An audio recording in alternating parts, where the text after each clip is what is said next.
Jagtial rural మండలం పులాస filter bed మరమ్మతు పనులను పరిశీలించారు పట్టభద్రుల ఎమ్మెల్సీ జీవన్ రెడ్డి. పులాస ఫిల్టర్ బెడ్ వినియోగంలోకి తీసుకువచ్చే సమయంలోనే రాష్ట్రం ఏర్పడడం, నూతనంగా ఏర్పడిన తెలంగాణ రాష్ట్ర ప్రభుత్వం భగీరథ వాటర్ సప్లై స్కీమ్ ద్వారా రాష్ట్రమంతా నీరు అందించాలని సంకల్పించడం, దాంతో నిర్మాణం పూర్తి చేయబడి ఉన్నటువంటి సిపిడబ్ల్యూఎస్ స్కీమ్ అన్ని కూడా వినియోగం నిలిపివేశారని అన్నారు. రాష్ట్రంలో నూతనంగా కాంగ్రెస్ పార్టీ ఏర్పడిన తర్వాత పార్లమెంట్ ఎన్నికల ముందు సిపిడబ్ల్యూఎస్ స్కీమ్ సంబంధించి జగిత్యాల నియోజకవర్గం 3 పులాస, బీర్పూర్, రాయకల్ 3 స్కీమ్స్ వినియోగం లేక ఉండడంతో అవి మళ్లీ రిజిస్ట్రేషన్ కావడానికి మరమ్మతులకు నిధులు అవసరమని, మరమ్మతులతో పాటుగా గతంలో క్లోరినేషన్ కేవలం లిక్విడ్ క్లోరినేషన్ ఉండేదాన్ని గ్యాస్ క్లోరినేషన్ గా మార్చడం జరిగిందని ఆయన అన్నారు. తాను ముఖ్యమంత్రి రేవంత్ రెడ్డి దృష్టికి సమస్య తీసుకువెళ్లానని, జగిత్యాల నియోజకవర్గంలో భవిష్యత్తులో తాగునీటికి సమస్య నివారణకు 14 కోట్ల రూపాయలు మంజూరు చేసినట్లు ఆయన గుర్తు చేశారు.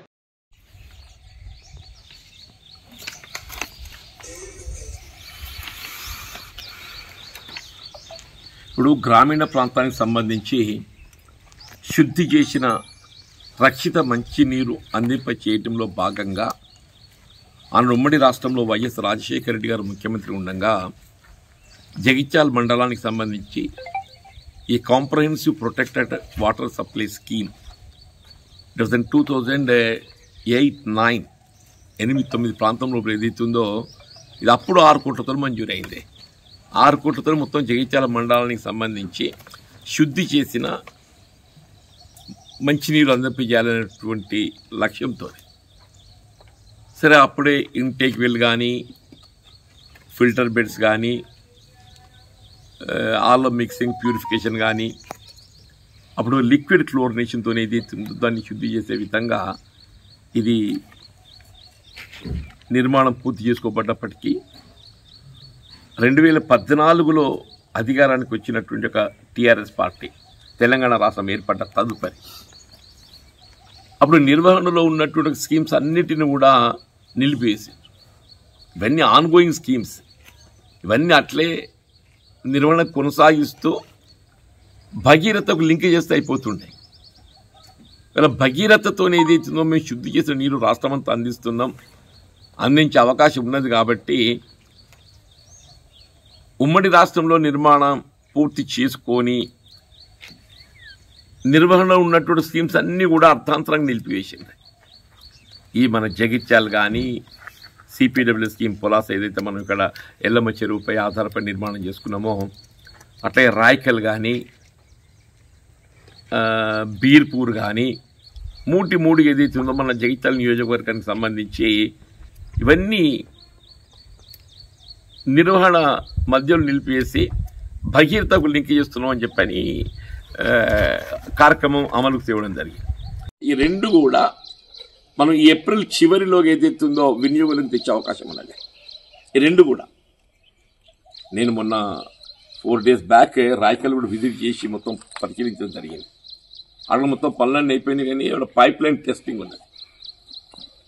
సప్లై ఏదైతుందో ప్యూరిఫై చేయబడ్డ తదుపరి పైప్ లైన్ టెస్టింగ్ ఉంది. అది ఇమీడియట్గా దాన్ని టేకప్ చేస్తే 1-2 వారాల్లో పైప్ లైన్ టెస్టింగ్ అయిపోతే వీ కెన్ గివ్ వాటర్ అనేది ఒక అభిప్రాయం. మరి మన దగ్గర ఇప్పుడు మీకు ఇక్కడ పైప్ లైన్ టెస్టింగ్ అవసరం లేదా? మరి ఇంపార్టెంట్, అది ఇమీడియట్ టేకప్ చేయాలి.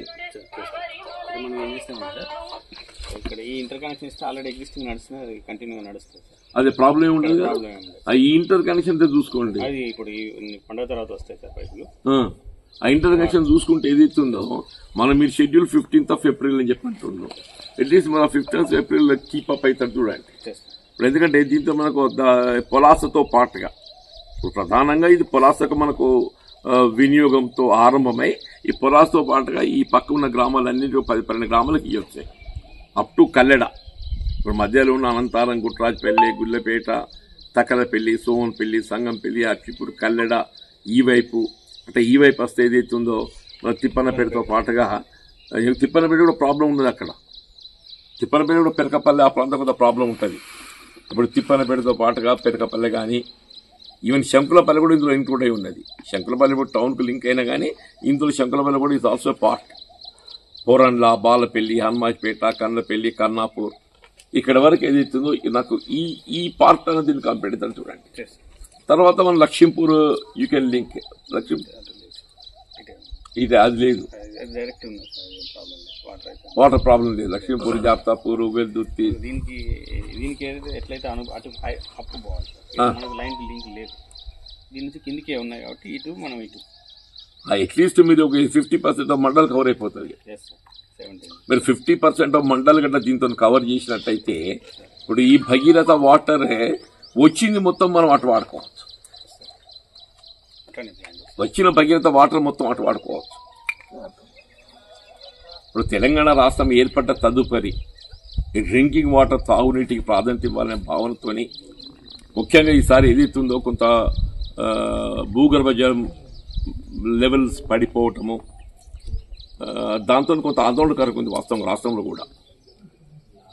ఇది మన కొంత ముందస్తుగా దీనిపై దృష్టి కేంద్రీకరించడంతో మనకు అడ్వాన్స్ అయిపోయింది.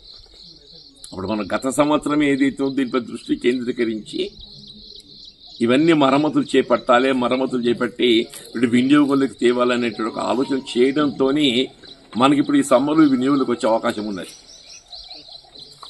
కాబట్టి ప్రత్యేకంగా ఈ ఆర్డబ్ల్యూఎస్ ఇంజనీరింగ్ అధికారులకు విజ్ఞప్తి చేసేది ఏంటంటే ఏ పరిస్థితుల్లో కూడా ఇప్పుడు మీరు Polasa time schedule 15th April ఇస్తున్నారు, రాయకేలు మీరు 30th ఏప్రిల్ ఇచ్చిండ్రు. ఏదైనా కానీ ఎట్లీస్ట్ మనం ఈ ఏప్రిల్లో ఏదో రకంగా గడుపుకున్నా కానీ మే జూన్ తీవ్రంగా ఉంటుంది. ఇంకా నీటి ఎద్దడి సమస్య రాకుండా చూడటం బాధ్యత మీపై ఉంటుంది. Otherwise you will health responsibility. నేను ఇంజనీరింగ్ అధికారులతో మాట్లాడినప్పుడు ఎల్లమ్మ చెరువు నింపడం కూడా ప్రధానమని చెప్పి అంటున్నా. అక్కడ రామాజపేట చెరువు నింపడానికి కూడా సంబంధించిన ఇంజనీరింగ్ అధికారులతో మాట్లాడినా లేదా మీరు కూడా ఫాలోఅప్లో ఉండాలి. ఇప్పుడు నీళ్ళు వస్తున్నాయి. ఇప్పుడు ఈ పక్క ఇమీడియట్గా మనం ఏదో ఎస్కేతో కొంత పొందగలిగితే 2 ఊర్లు నిండిపోతాయి. ఇప్పుడు ఆల్రెడీ మనకు పొలాస మూత నిండి ఉన్నది, ముప్పారం చెరువు నిండి ఉన్నది కాబట్టి పెద్ద ఇబ్బంది కాదు. Thank you.